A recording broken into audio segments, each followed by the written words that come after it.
Mundakkai Chooralmala ദുരിതബാധിതർക്കുള്ള township നിർമ്മാണത്തിന്റെ തറക്കല്ലിടൽ ചടങ്ങിൽ പങ്കെടുക്കാൻ നൂറുകണക്കിന് ആളുകളാണ് എത്തിയത്.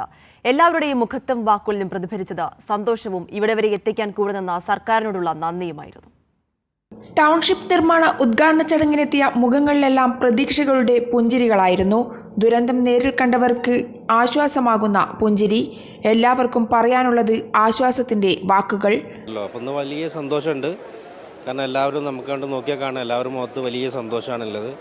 പ്രതീക്ഷയാണ്. കാരണം വളരെ പെട്ടെന്ന് തന്നെ നമുക്ക് ഈ ടൗൺഷിപ്പിലെ വീടുകളൊക്കെ ഉയർന്ന് എല്ലാവരും പഴയ രീതിയിലേക്ക് തന്നെ മുന്നോട്ട് പോകുന്നുള്ളതാണ്. ഒരുപാട് സന്തോഷം. അത് കൂടെ പറയാനുള്ള പിന്നെ നമ്മൾ ഉരുൾപൊട്ടിയതിന് ശേഷം ഗവൺമെൻറ് നമ്മളെ കൂട്ടി കൊണ്ടു നടക്കുന്നുണ്ട്. എല്ലാ കാര്യങ്ങളിലും ചെയ്യുന്നുണ്ട്. ഇപ്പോൾ 8,000 രൂപ 9,000 രൂപ വെച്ചിട്ട് 3 മാസം തന്നു. അതോടൊപ്പം തന്നെ വാടക തന്നുകൊണ്ടിരിക്കുന്നുണ്ട്. ഞങ്ങൾ ഒരു കുഴപ്പമില്ലാത്ത രീതിയിൽ തന്നെയാണ്. ഇനി ഞങ്ങളുടെ പ്രതീക്ഷ ഈ വീട് തന്നെയാണ്. വീട് ഞങ്ങൾക്ക് നല്ലൊരു പ്രതീക്ഷയുണ്ട്. ഗവൺമെൻറ് ഏറ്റെടുത്ത് ഈ വീട് പൂർത്തീകരിച്ചു തരുന്നുള്ള നല്ല വിശ്വാസമുണ്ട്. ഇതുവരെ കൈപിടിച്ച് ഇവിടെ വരെ എത്തിച്ച സർക്കാരിനെ അവർ മറന്നില്ല.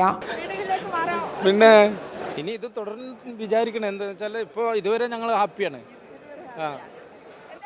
ചെയ്തത് ഹാപ്പിയിലാണ്, സന്തോഷമാണ്. സ്വന്തം വീടെന്ന സ്വപ്നം യാഥാർത്ഥ്യമാകാൻ പോകുന്നതിൻ്റെ ഉണർവ്, ദുരന്തത്തിൻ്റെ വേദനയിലും പ്രതീക്ഷയുടെയും അതിജീവനത്തിൻ്റെയും തീനാളമാണവർക്ക് ഈ ടൗൺഷിപ്പ്. സന്തോഷമായി വീടിൻ്റെതായി കിട്ടും. സന്തോഷമായി, കുഴപ്പമില്ല. മനസ്സ് സമാധാനമായി.